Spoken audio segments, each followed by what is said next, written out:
Jika biasanya bocah-bocah ABG mulai bader seperti nyobain rokok, balap liar, dan nonton film pergenjoetan, tapi di film ini bocah-bocah ABG malah menghabisi sahabat mereka sendiri, coy. Nah, hanya karena sedang main-main. Apa yang sebenarnya terjadi? Siapkan diri kalian, ayo kita mulai saja.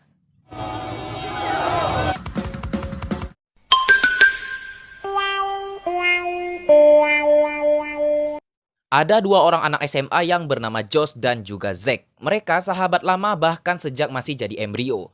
Sebagai remaja pada umumnya, mereka berdua tentu melakukan hal-hal nakal seperti berkata kotor, iseng, dan nonton film skopret.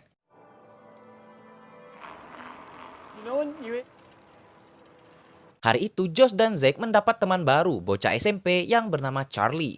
Dan bertemu lagi dengan sahabat lama mereka yang bernama Daryl. Sebenarnya banyak sekali anak-anak lain yang gak suka dengan sikap Daryl yang suka berlebihan dalam bercanda. Terkecuali John, Zack, dan Charlie yang masih menerima Daryl apa adanya. Of course I fucking put it back. Charlie's sister. Di sekolah, Josh sendiri sangat membenci seorang anak yang dijuluki John si rambut biru. Karena dia dalang dari fitnah-fitnah yang kadang tertuju pada si Josh. Josh dan Zack sebenarnya diam-diam suka dengan teman kelas mereka, yaitu orang yang sama bernama Ellison.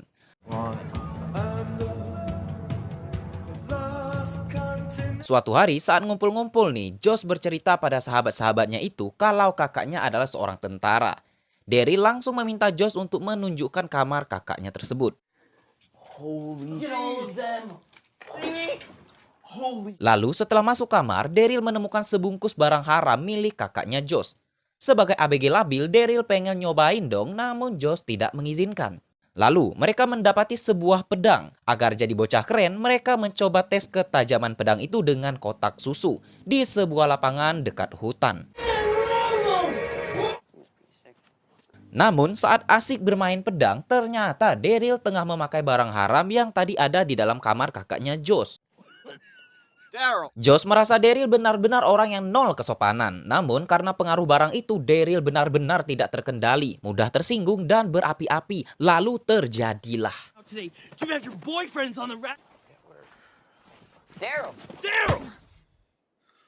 Ya, tanpa sengaja pedang telah menembus lehernya Daryl.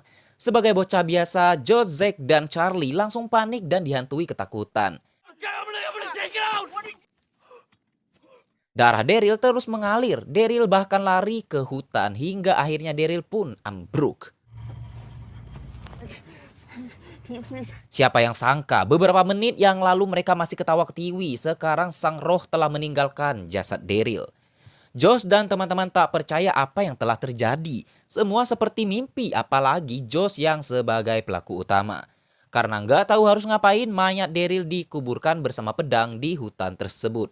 I think we should hide this too. Setelah sore tiba, Josh dan kawan-kawan harus segera pulang. Zack saking merasa bersalah menonjok tembok hingga tangannya luka dan keseleo.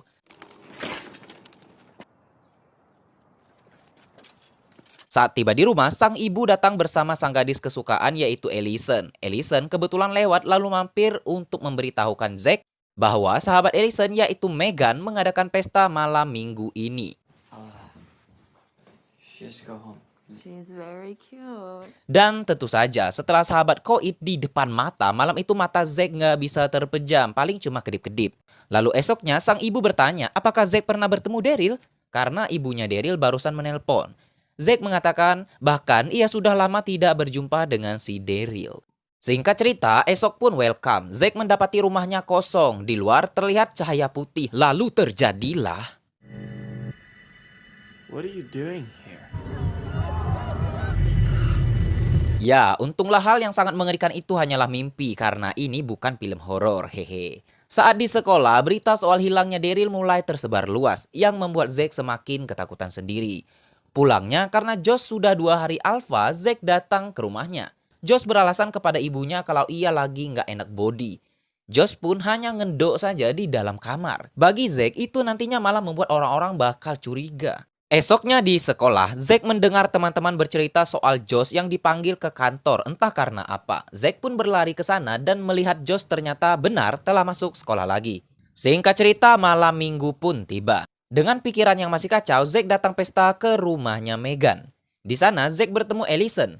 Josh juga sudah ada, tapi anehnya kenapa Josh nongkrong bareng John si rambut biru yang katanya anak paling Josh benci. Dan ternyata entah pusing atau kenapa Josh malah membawa barang sisa Daryl saat itu untuk disantap bersama teman-temannya.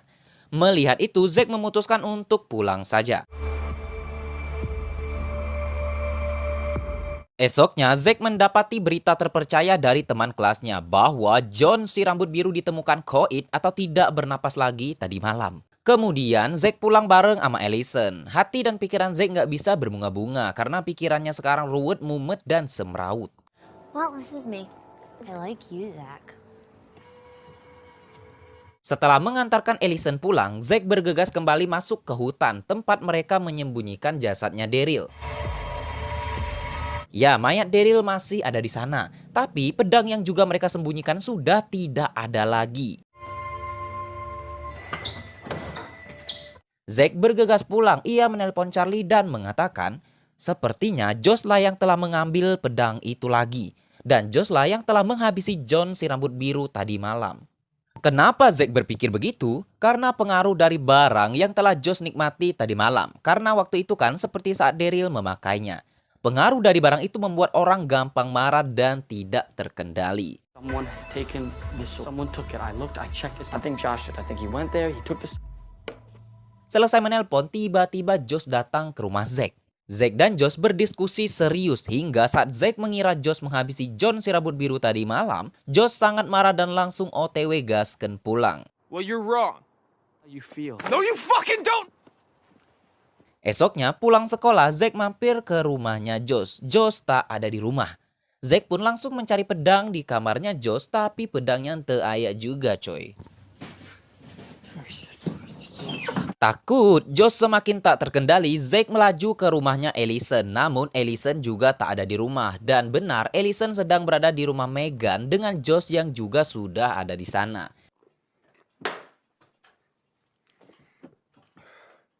Josh dengan gahulnya mengajak Megan dan Allison menikmati barang haram milik kakaknya itu. Zack berlari dengan kekuatan turbo ke rumah Megan. Setibanya di sana, terlihatlah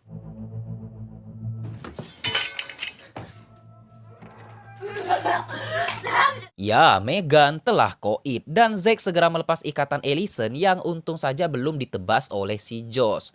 Sekarang Zack harus mencari Josh yang masih bersembunyi di rumah Megan. Lalu tiba-tiba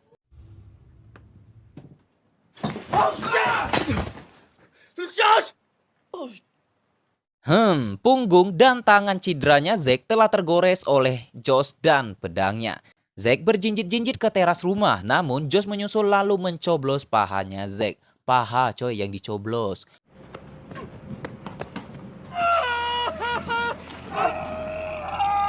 Untunglah ada bapak-bapak pemeran figuran yang melerai mereka. Lalu polisi tiba tepat waktu, mungkin ditelepon oleh Allison.